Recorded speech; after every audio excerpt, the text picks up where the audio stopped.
What's up, family? How are you? This is Asada. It's not my show, though. It's a new show for the female solution, and it's called hashtag What Woke Looks Like. That's what I'm here for, and I'm here to introduce the sister that is going to be doing the Tuesday night female solution show, hashtag What Woke Looks Like. And that's my girl, Yolunda Hops. I'm going to bring her up in a minute. But before we get into her interview tonight and find out what her show is about, she got something for you. We're going to go pay homage to the female solution because this is a whole new series coming down the pike. This female solution in the evenings. What? Because I do the mornings, but we're going to do the evenings, and she's going to be holding it down for Tuesday night. But before we start, let's see what the female solution is about, because you might not know. So don't go nowhere. Get ready and let us start.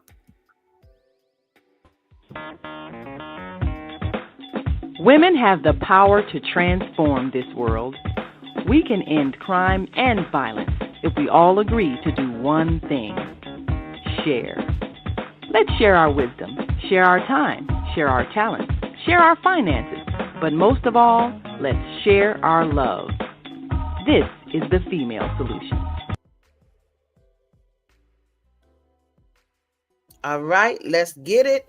This is a show. You might even have the queen mother herself of the female solution, Naima Latif, come in at some point to just get into the mix and start asking those questions that we want to know about what this show is about. And again, it is called hashtag What Woke Looks Like. Let's bring on the sister that makes it all happen. Her name is Yo. Hey, Yo. Hi, how are you? Lovely. So this is Yolunda, Yo the Spiritualist Hops. So y'all gonna be dealing with Yo the Spiritualist. That's how we roll. That's how she refers to herself. And I really love that you're coming to the table with what you're coming to the table with. It's a new concept. Yes. Even like it's a little slang, but it's a little spiritual. It got some things going on.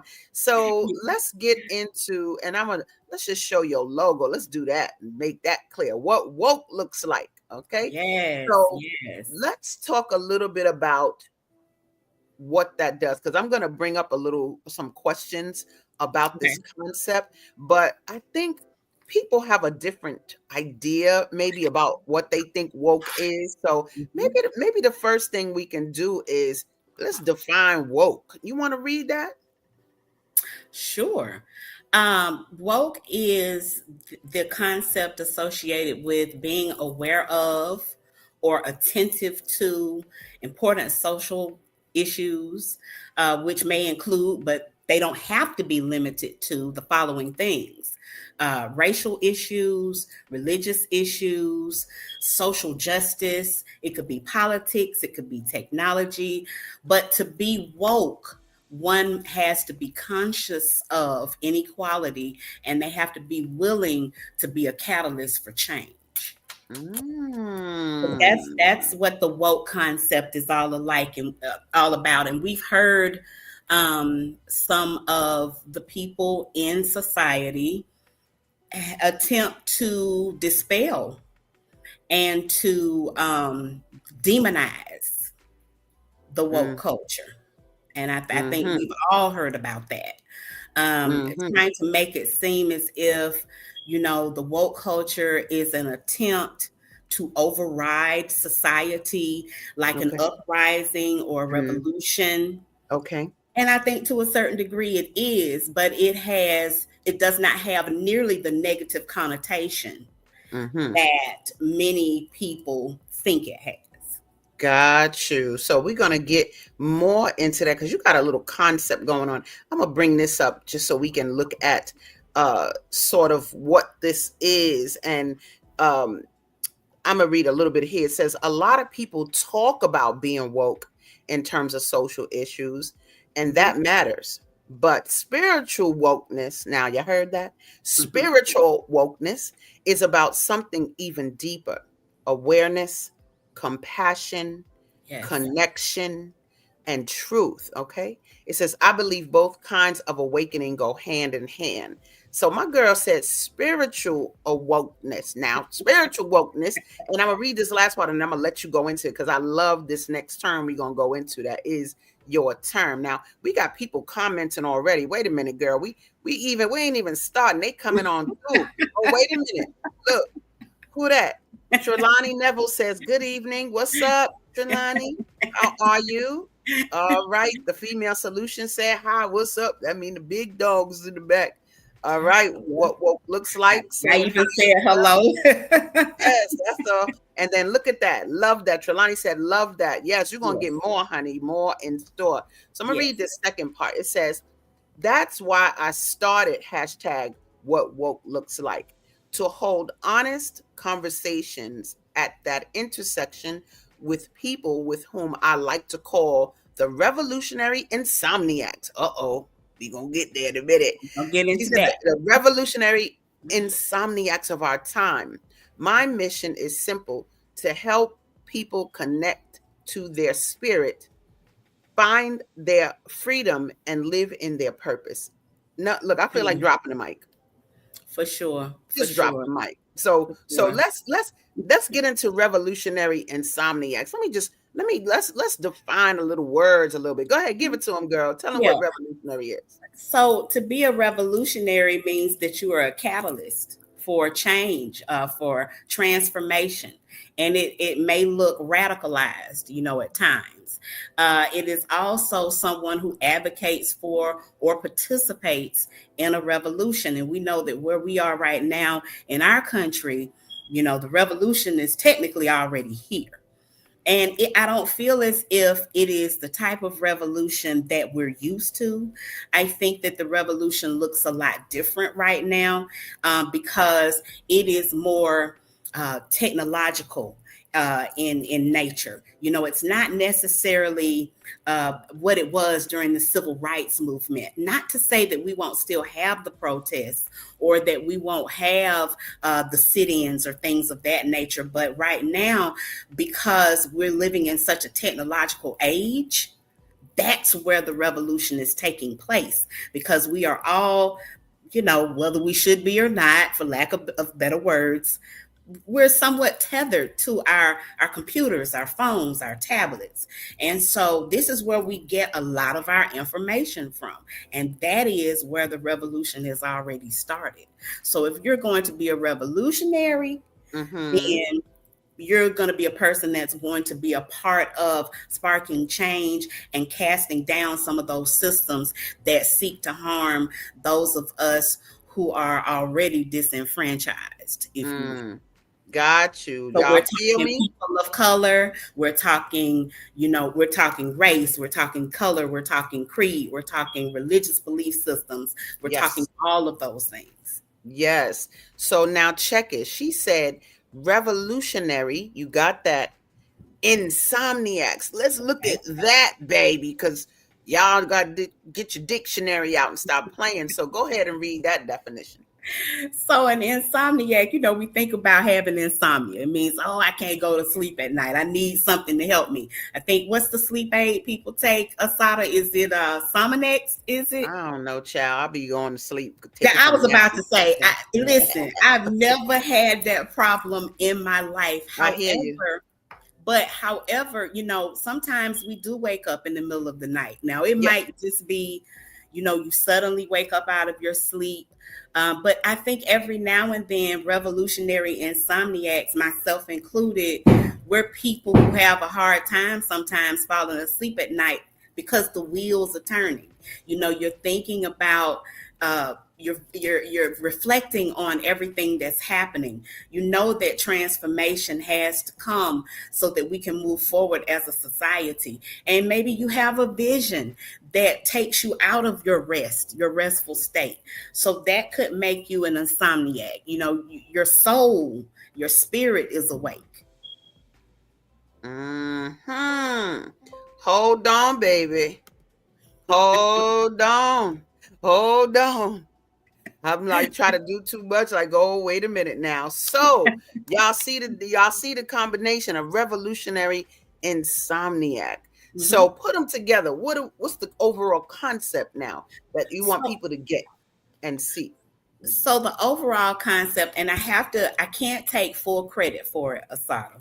Okay. I'm going to confess, okay? Go ahead, baby. That's how life is. My husband Corey and I, and you know Corey because he's been on your show, we came up with that term maybe about 4 or 5 years ago. Okay. And it was born out of where we were societally. And we began looking at the fact that we are revolutionary insomniacs. We see revolutionary insomniacs in our community. And these are people that are like divine disruptors. Ooh, okay. Wait a minute. Oh, wait. A divine disruptor. Ooh. A divine disruptor. Exactly. I like it. And because we are all divine beings. Yes. Okay. Yes. We are. For those of us who are churchy, we were created in the image and likeness. Yes. Right. For those of us who may not be, or whatever your belief system is, you know that you are connected to something that is bigger than yourself. Right. If it's nature, source, whatever you want to call it. But being a divine disruptor means that this is something that is so deeply embedded in your spirit that you cannot overlook it, right? It won't let you sleep at night until you say, I'm going to handle it. I'm going to attack and cast down anything that is against the awakening that is happening all over the globe. And it's not just happening in the United States, it's happening all over the globe. So when you think about a revolutionary insomniac, you think about somebody who was awakened to awake other people. Okay. I woke up so I could wake you up. Okay. That's cold. That's cold. Now that's cold. But that's what it is, right? So if I wake up and I don't reach out to help my fellow man. Yes. Or woman for that matter. Yeah. Awaken as well, then why am I even here? Because we all are here with a purpose, right? That's right. And so when you think about that, revolutionary insomniacs are called to stir hearts, minds, souls. And it can be done spiritually, mentally, physically, emotionally, psychologically, culturally, politically. So that the collective consciousness arises. Yes. Oh, please. Here's the deal, y'all. The sister said, you got to have a purpose. And look, my girl, Trelawney said, I can relate. Okay. We got it. We got a live one. That's right. I can relate. Yeah. Now, here's the deal. She has chosen to take this wokeness and really put it into spirituality. I want to play a clip that she gave me of, what's the doctor's name? Dr. Baina Bello. Okay. I'm gonna have her school you on her after I show the clip, and then we're gonna look at what makes her woke in the context that we're gonna now find out that my girl goes into. So y'all just don't even go nowhere. I know y'all sitting like, wait a minute, what's she say? What the what? So hold on tight. Yeah, we're gonna play this. Just take a look. Hold on tight. See, in Africa, I hate to talk about religion. Be careful. Religion is a business in which they sell God. And this business works very well for whoever sets up the shop. Okay? Now, when we're talking about voodoo, we're not talking about a religion. We're talking about understanding your profound nature so you can be and live as who you are. Nobody can come and tell you, well, hey, you want something? I'm going to see that, well, give me $5,000 and I'm going to call God up there and, tell him. No. And this is something that sometimes I found so sad, that we have a lot of people who claim to be Hungan and practicing voodoo. And they're doing the same business as the Catholics, and they're trying to turn it into a religion. Spirituality, nobody can teach it to you. You need to get the fundamentals of any books, any spiritual system. You can get the fundamentals and then look at inside of you and then determine how you are going to use the fundamental principles to improve your life. But nobody can tell you, you must pray every Friday, you must do this every Saturday, you must do that every Sunday. No, because what is good for you is not necessarily what I need. You may need to go into yourself.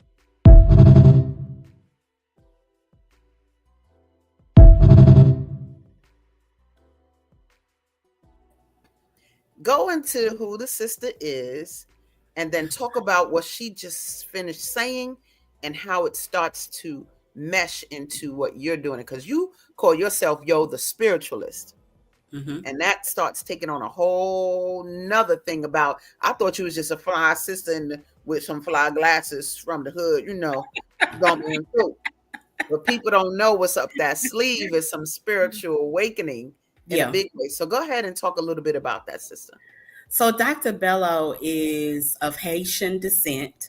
She is a professor. She's a voodooisant, if you will. So she is a practitioner of the Vodun belief system. She's also a historian, an educator, a writer, a humanitarian. And she has like over 50 years, I believe, of wisdom and extensive research that she's done, because she specializes in what she calls our story, not just history, but our story, education and linguistics. So when you think about the message that she just delivered, she was talking about, I believe, one of the things that has caused us in the African American community to stay asleep for so long, because we believe that we have to do everything the same way grandmama did it, the same way mama did it, the same way great grandmama did it, and that is going to be our salvation. It is no shade whatsoever to any belief system. However, what we have to understand that the awakening happens within you. You can't get it from a book. You cannot mimic what your mama did, what your grandmama did. You have to do what works for you. And that is how you begin to realize your purpose so that you can make a difference here where you are. So that is essentially the message that she was delivering there. She talked about religion. People sell religion, but spirituality is something that cannot be bought. Mm-hmm. Did you hear it? It cannot be bought. You hear me? And so I love this because your approach to handling our issues as a people, you've chosen to tackle spirit. Now that's another thing. Now let's just get a little inside school. Let me just show this little piece here. She says, I've worn many hats over the years: therapist, ordained minister, educator, student of religion. But at my core, I'm a spiritual curator. Ow, who says that? Mm-hmm. I'm a spiritual curator. Okay, check this out. My work is about helping people bridge the space between their mind and their spirit so they can awaken to their true purpose. Talk about it, Ma. Go ahead with it. So, I was raised in a Southern Baptist household, strict Southern Baptist household. Mm-hmm. I attended all the things: the Sunday school, church, mm-hmm. BTU, Baptist Training Union, all of the conventions. I started out at 10 years old as a pianist in the church, and later came into church leadership as a minister of music. Mm-hmm.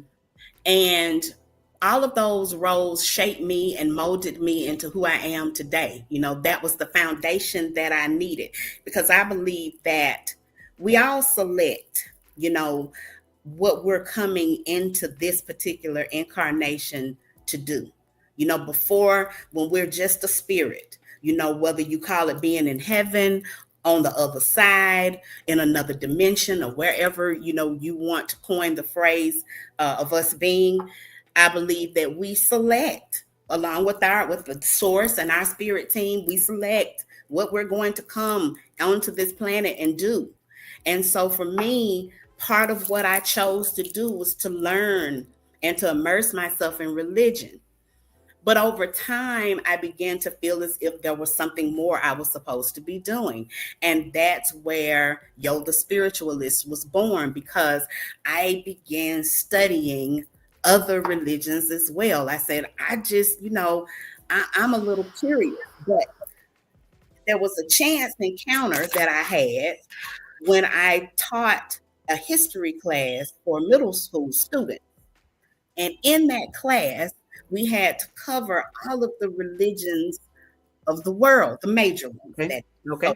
Buddhism, Hinduism, Taoism, Judaism, Islam.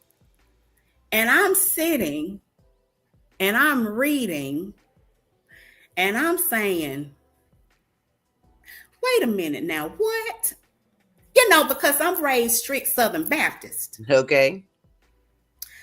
But as I'm reading, and I'll just pinpoint one, because we don't have time to go into all of them. But for instance, just reading about Buddhism, and preparing, because you can't teach unless you understand what it is that you're teaching, right? So these are subjects that are foreign to me. So how can I present these to my students if I don't even know what I'm talking about, right? All I know about is Christianity. That's it. So I'm reading, I'm like, okay, Buddhism, and I'm reading about Buddha. And I'm like, wait a minute, Buddha sounds like Jesus. What's up? wait a minute. And then, okay. And then I start looking at the other, and I'm like, but all of these are essentially the same thing. Wonderful observation. And at that moment, I was what we call convicted. Okay. Because I had been on my soapbox, the same soapbox that many of the ministers that I had grown up under stood on, where they said, either you do this or you go to hell. Yeah. So that is how I woke up. It's been over a decade now since I had that happen. And it totally changed my life. And I honestly had to be repentant for maybe even the way that I had presented myself to others, and giving them that message of condemnation. I was like, oh my goodness, I am so sorry. Wow. Ignorance is truly bliss. Isn't something? Deep. Look, Naima Latif, the CEO herself, says such words of wisdom. I'm so grateful you're part of our team of hosts, helping to awaken humanity. Thank you. No doubt about it. So y'all getting the energy, right? This is how Tuesday night gonna be with the Female Solution from now on. I don't even really need to be here. The girl gonna come in it and do the thing. Look, I don't need to be here.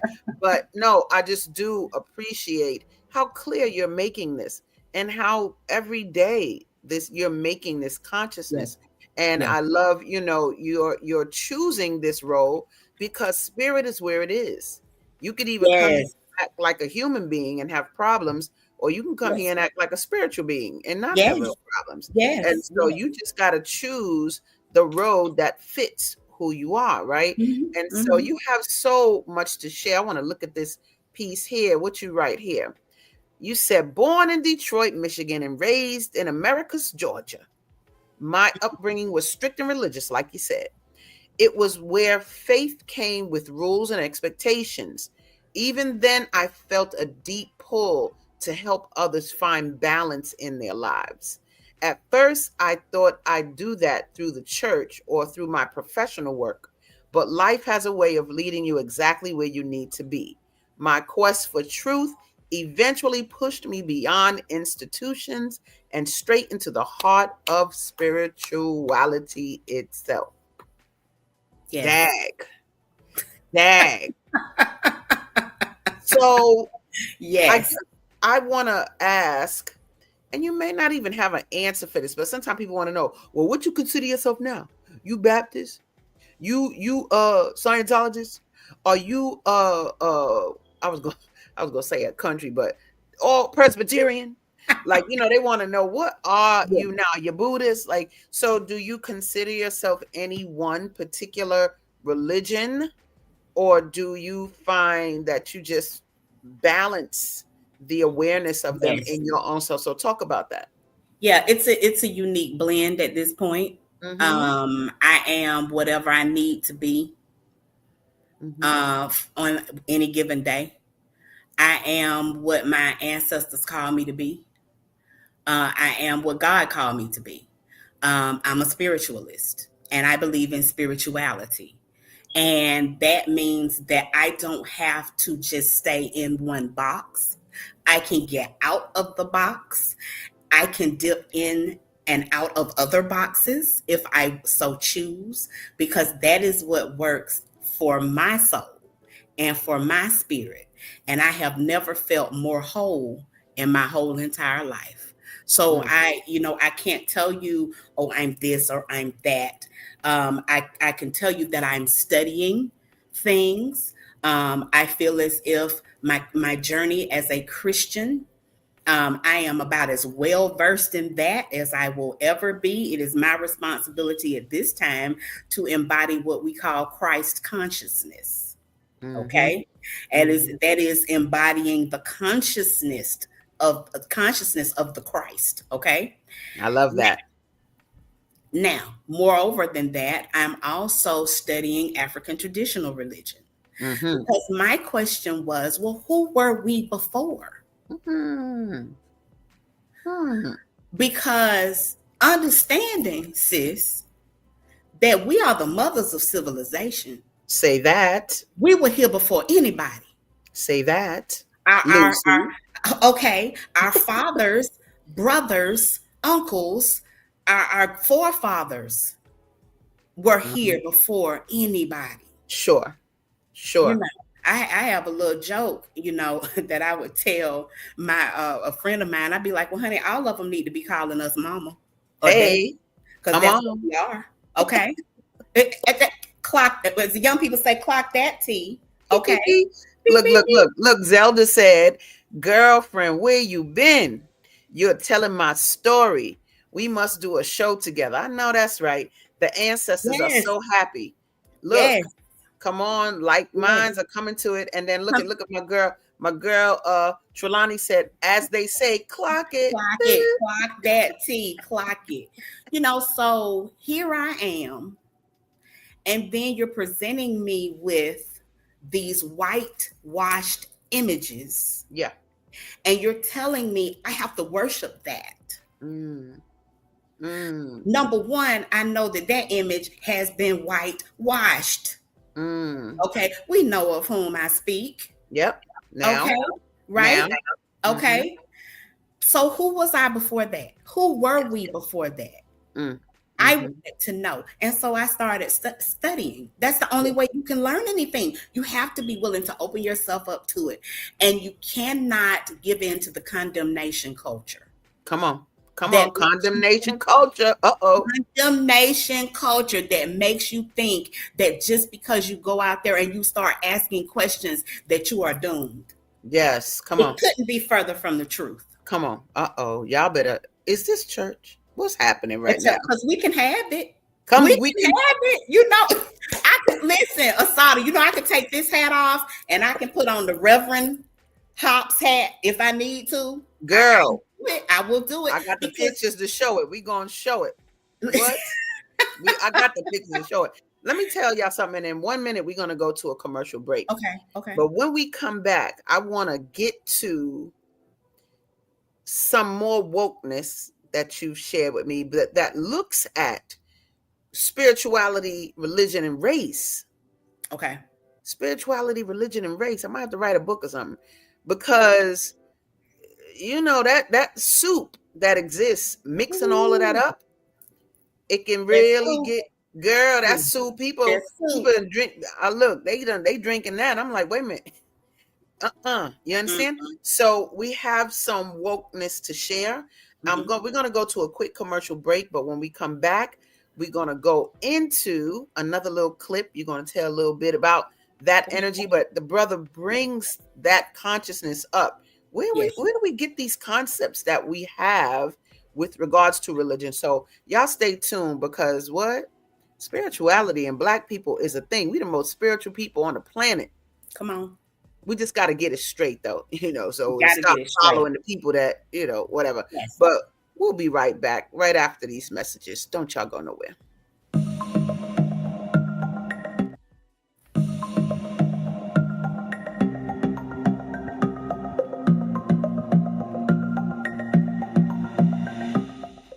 Hi, I'm Barbara. I'm Cheryl. And I'm Naima. We're 3 Black moms. And in case you didn't notice the resemblance, we're also 3 sisters. We're going to be coming to you every week, sharing our successes and our mistakes as we navigate our lives as moms, wives, sisters, daughters, and of course, Black women in today's world.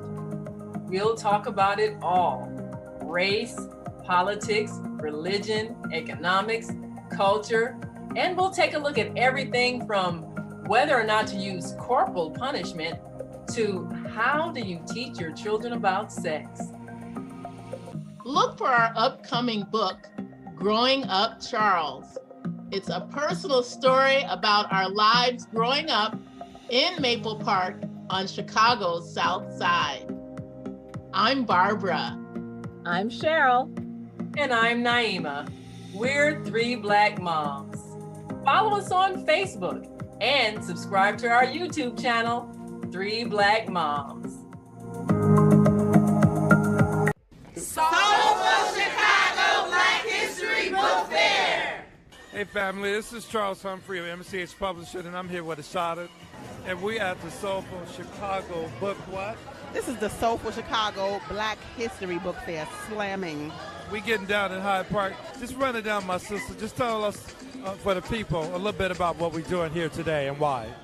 This is the Soulful Chicago Black History Book Fair, and this month is very important. I feel like we don't give it the type of recognition that it needs, but beyond that, I do all things literary, and we have so many ancestors that have taken the tradition of writing and done great things. Well, we have those of us that are carrying on that tradition, and nobody knows about them until now.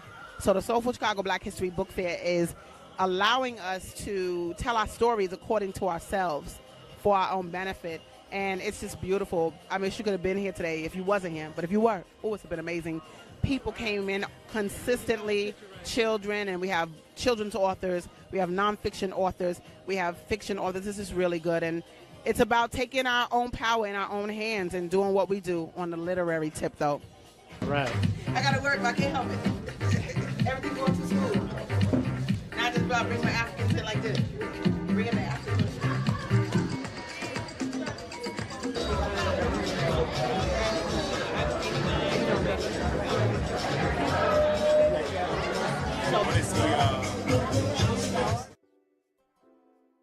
At Black History Book Fairs coming up, y'all, February 15th. We so happy, but we ain't going into that. We're just showing you that because we're on our way. And of course, I had Asada in there.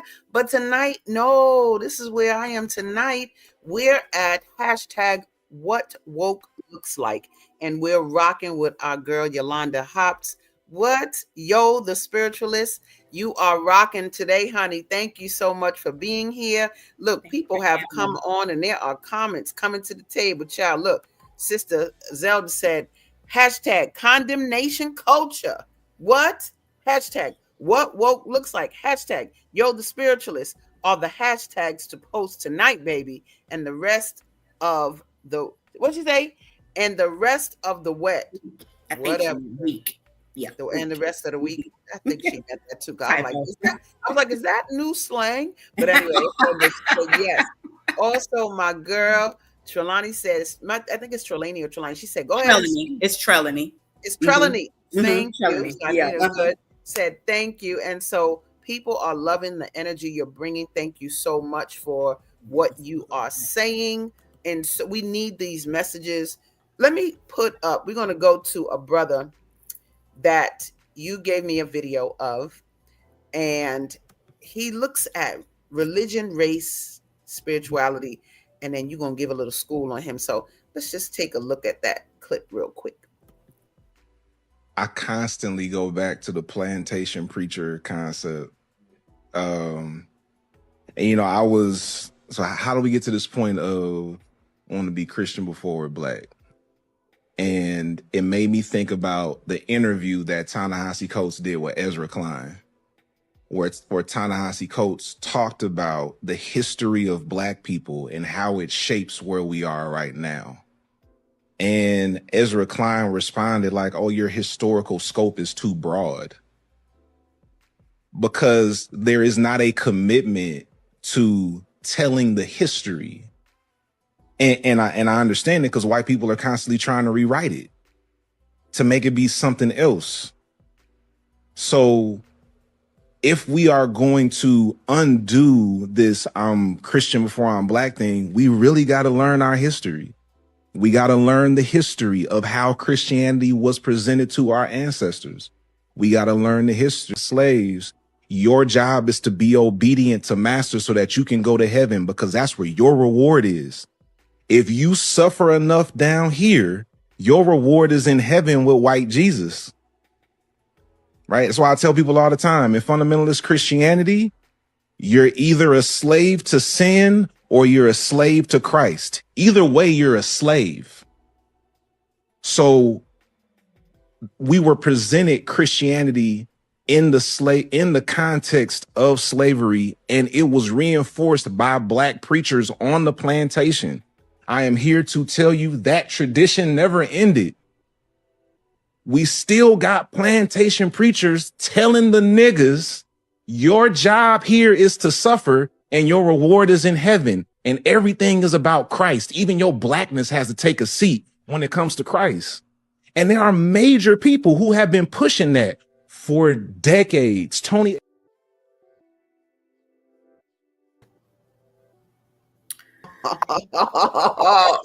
I wish I could pop my fingers. You know, in the Caribbean, they be popping. Right. I never could do it either. Girl, gotta get that lesson. But go ahead, girl. School. We're just gonna clock that T for right now. That's the best we can do. That is Pastor Christian A. Smith. Yes. If you haven't heard of him before, he is the founding pastor of the faith community. And he is a deconstructor of harmful theology.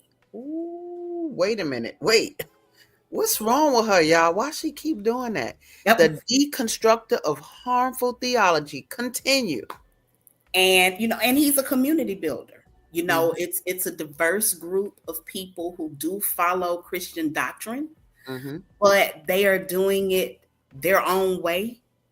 And Christian has really been vocal to that end. I've been following him for a couple of years now, and I love his perspectives. Can be a little bit controversial. You know, he is indeed a revolutionary insomniac, because you're not going to tell me that before that man gets up to preach his sermons on Sunday that he hasn't lost some sleep at night over the way to deliver the message. But when he starts talking about, you know, again, it goes back to the whitewashing, you know, and the fact that it goes back to slavery, kind of ties into some other teachings, you know, and you know, and I think earlier, Asada, you and I talked about post-traumatic slave syndrome, but a topic I don't think we touched on was epigenetic inheritance. Well, epigenetic inheritance is simply whatever happened in a bloodline carries, and it is passed down from bloodline to bloodline until someone comes along, wakes up and says, oh, we don't want to do this anymore. Sure. Right. Okay. So the point he's making is we are still using religion the same way it was used during slavery. Right. And until we break that mold, it's going to carry on. It's as simple as that. Simple. Look, people are over here. You got a little love. Look at this. You're doing good, baby. Look at you in your element. That's her husband. That's right, Papa. That's right, Corey. You're doing good, baby. You in your element. And then Higher Learning Network, historical scope too broad puts you too close to truth. That can't be if the powers that are to remain in if that can't be if the powers that be are to remain in control. Oops, the system is crumbling. It's And crumbling. it is. The system is crumbling. It's crumbling. Absolutely. And people don't want to hear it. That's right. But they're gonna hear it. We hear. And They don't want to hear it. especially now on the Female Solution, we got the airwaves. This is showing global. It's a wrap. This is what we do. Oh yeah. Go ahead. Trelawney said profound. That's right. Profound, baby. Yes. No doubt about it. Now, I want to go into what you're actually doing because wait, let's get what Corey say. My man Corey said, as we always say, before the Bible, it was us and God. Before there was a Quran, it was us and God. Before the Torah, it was us and God. Before Jesus or Moses, it was always us and God. We must understand that we are the standard. What? Couldn't have said it better myself. That's your man, girl. We are the standard. What's going on in that household over there? Child, it goes down over here, okay? The conversations, to be a fly on the wall, and to hear, and sometimes I get accused of being the deep one. But as you can clearly see. Yeah, it's coming on through. Now, I want to get into this because we talked a little bit about this, you and I, and you talked about why you love these cards so much, but explain what's happening in this picture, because you guys, she's not just saying these things about spiritual awareness, but she's actually involved in the doingness of it. So tell us what's going on in this image. So this is just an image that Corey took of me some years back when I was doing a reading on a client, because I do, have that gift. And so I like to use for certain clientele what we call the hoodoo tarot. And now, a lot of people, they're like, well, hoodoo, what is that? Because people want to put hoodoo and voodoo in the same category, but they are not the same. And let me just briefly say that, because hoodoo is an African American set of spiritual observances and traditions and beliefs, ritual practices that were developed by African Americans during enslavement. Okay?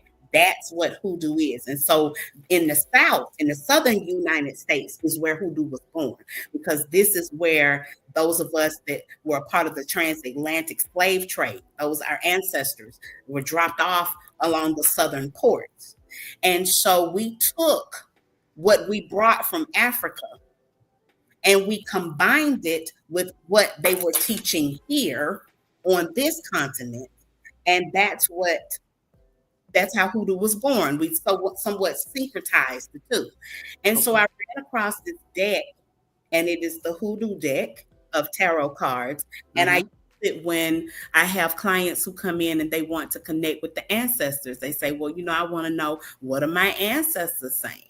And that is the deck that I use, because it is made for us, by us. Nice. Because you talked about these cards and you said they reflected our people.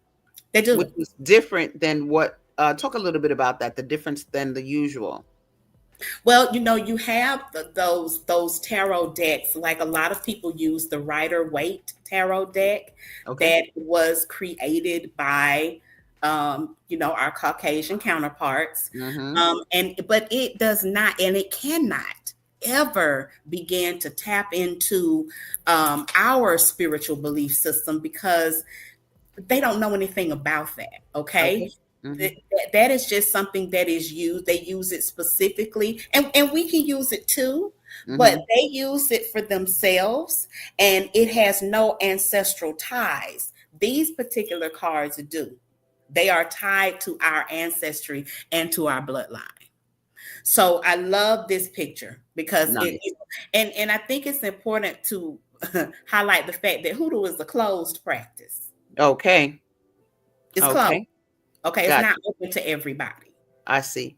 Even though there are those who have chosen to attempt to immerse themselves in it. If you are not of African descent, It is not for you. Uh-oh, there you go.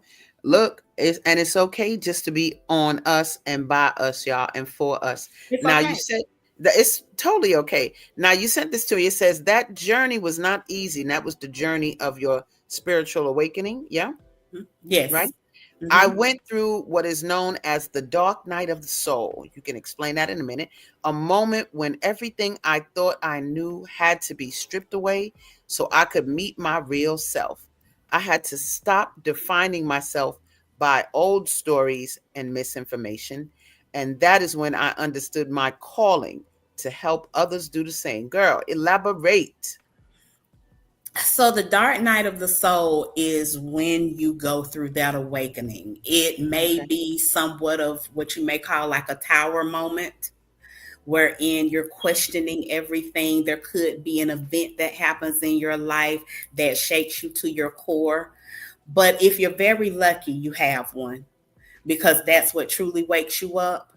And even though it is not easy to endure it or to go through it, but if you could ever get to the other side of it, you will come out a different person. Now, it does not mean that because you choose a more spiritual walk, that all of your problems just miraculously go away. Nobody is over here waving a magic wand. That's not the way it works. However, what does happen is you begin to see things for what they are. And without truth, you have nothing. If you don't live in truth, if you continue to live and bode on misinformation and what somebody told you and what somebody said, and you don't learn for yourself, then you'll never be fully enlightened.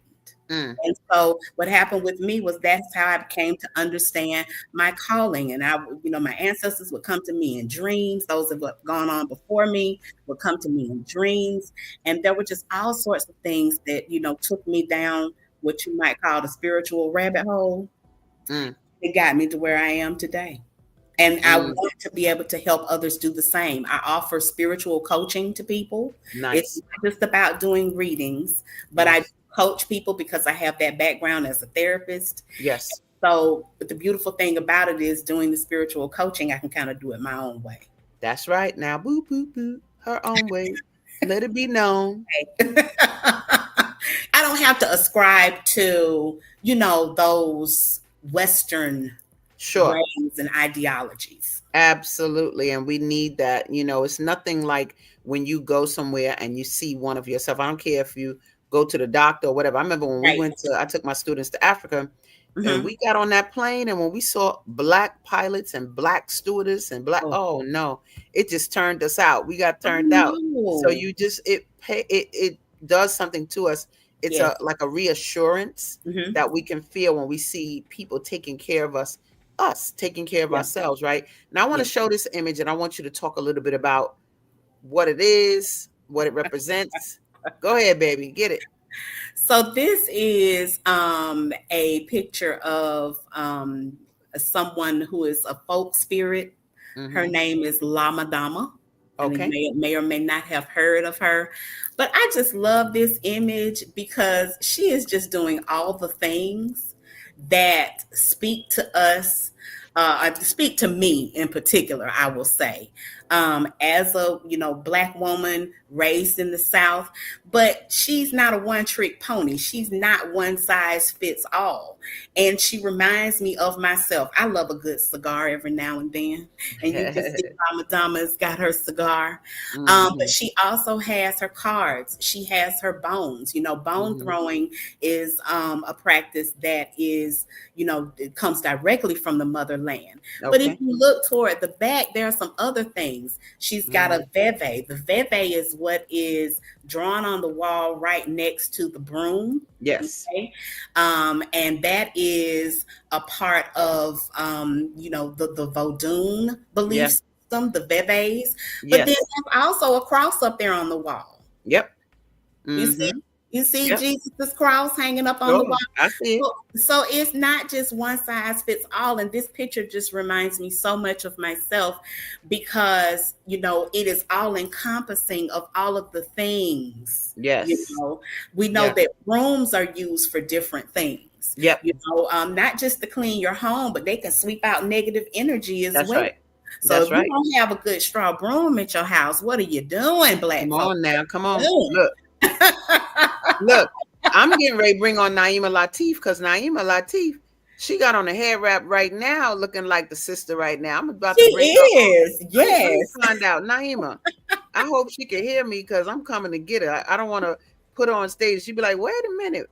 Look, watch me surprise her. Naima Latif, are you available? She might not be ready just yet, but I'll bring her on as soon as she. But Okay. you have so much to offer, so many dimensions of us spiritually. I want to look at this. You hear say, my path has been shaped by blending my Baptist upbringing with my studies of astrology, human design systems, ancestral healing, Hinduism, Buddhism, Islam, and African traditional religions like Santeria, Vodun, and Ifa. These traditions expanded my spiritual language and deepened my understanding of the divine. Go ahead, baby. Talk about it, because you about it. Because the divine is just so much more than Christianity. Mm-hmm. Mm-hmm. But and going back to the term that I coined earlier, condemnation culture. Yes. You're led to believe that unless you access the divine a certain way, mm-hmm. the Christian path, mm-hmm. then you cannot access the divine. Mm. There's a particular scripture that says no man comes to the Father but by the Son. Mm. So my question was always, even from when I was a little girl, my question was, well, what happened to my ancestors then? Because Jesus was born like 2,000 something years ago. So what happened to my great grandmama? Mm-hmm. Was she condemned? Because these are just questions a curious kid like myself would ask. What does this mean for me? And so what happened was, in my studying of spirituality, I began studying many other disciplines. Astrology is the key piece.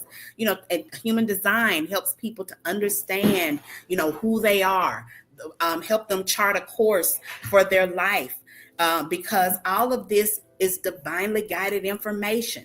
Ancestral healing and veneration is very important to us, because without the ancestors, we are nothing. That's right. Say that. Look at this. Let me see if I can get the queen on. There we go. What's up, Naima? Can you hear me? Hi, Naima. Now, I don't think she can hear me, but she is nodding. I think there's a delay. I think there's a delay too. Yes. This is powerful. Yes. Gratitude. Good. So, Naima, I can hear you. Okay, good. You're freezing a little bit, but is there something you want to share? Because we're winding down towards the end. I hear you. I think, it might be a delay, but I hear you. Yes.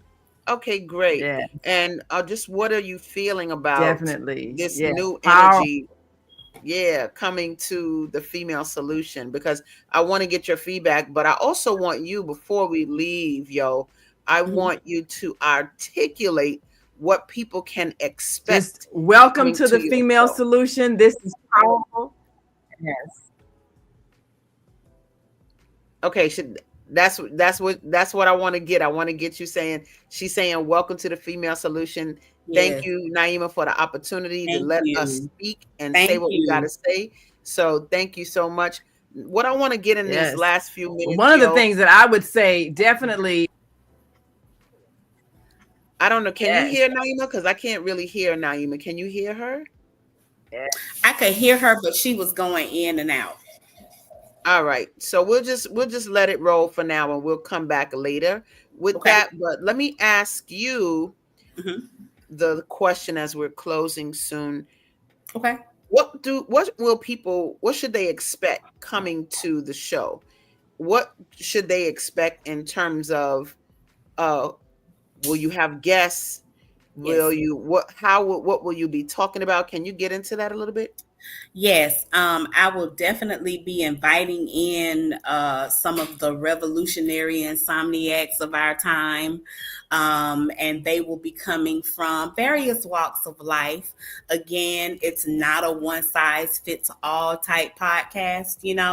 It's more of I'm trying to bridge the gap, get people who are awakening, but in their own way. So again, whether that be spiritual, cultural, emotional, mental, so we're going to cover a lot of bases. And so I'm going to have some awesome people coming to the table to talk about what they're doing in their own communities and in their own neck of the woods. Y'all ready for that? I'm excited. Y'all ready for the Revolutionary Insomniacs? I told you she don't need me here. She ready to roll. Look, we ready to get it on in. I needed you. Look, I need you too. We need each other. We need each other. We need each other. And I think what I love about you being here, y'all, let me tell you how we met. I had her husband on my show. He was an author in the book fair this past summer.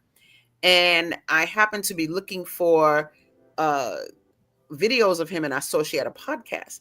So I got to talking to him after our broadcast, and I said, "Is that wifey in the background?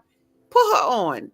And I started saying, "Yo, you want your own podcast?" So it was kind of like, "Look, you want to continue this energy?" So yeah. I'm glad that hashtag what woke looks like is perfect for our platform. And my girl, Trelawney, you said Trelawney, right? Trelawney, yes. Trelawney said, "So excited." I know that's right, girl. The people will be coming, and we will be dealing with spirituality on a whole other level. Let's take these last 2 minutes, and I want to give some words of wisdom of yours that you want to impart on people before we go. Well, I think what's most important right now, where we sit, where society is. It is important to listen to your spirit, listen to your soul. What is it saying? Is it at peace right now? And if it is, that's wonderful.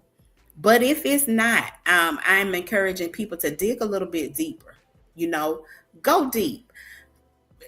Really ask yourself, is everything that I think I know fact or fiction?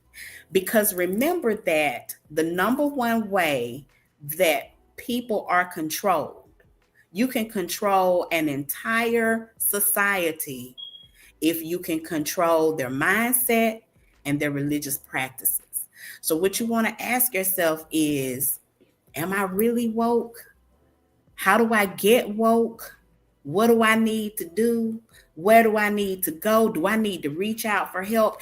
Is the fact that they call all of these other disciplines and belief systems witchcraft or damning, is that really accurate? Or is there something more that I need to tap into? And do I have to do it the way they say, or can I do it my way? Can I be free to be me? Because there's nothing like being liberated and free. Uh-oh. We say that we're free. We say that we were freed from the bonds of slavery many, many, many years ago. But were we really? Say that. Because our mindsets, to me, in many aspects, and I see the conversations happening online, on social media. I see the conversations that are being had, and a lot of us are still sleepers. We are still sleeping. We don't know yet, and we're not ready to know. Sleeping, girl. Guess what, y'all? Every Tuesday night, you gonna get woke. Hashtag what woke looks like. Let me say to you, yo, thank you so much for this introductory show tonight. People, I'm sure, are getting your flavor, and they're gonna see the power you bring every Tuesday night. You guys, every Tuesday night, 7 p.m. Central, 8 p.m. Eastern. Yes. Be ready. Yo is going to bring it to you. Thank you so much for being here tonight, though, to share your intro with us. Love y'all. See y'all next Tuesday evening. I'll be watching her do her show by herself, and be ready for the grandeur, for the spiritual grandeur. Love you much, you guys. Take peace. Thank you. All right, My Mama. love to you all. You're awesome. You did a wonderful job. Thank you so much. All right, Ma. Good night. Good night.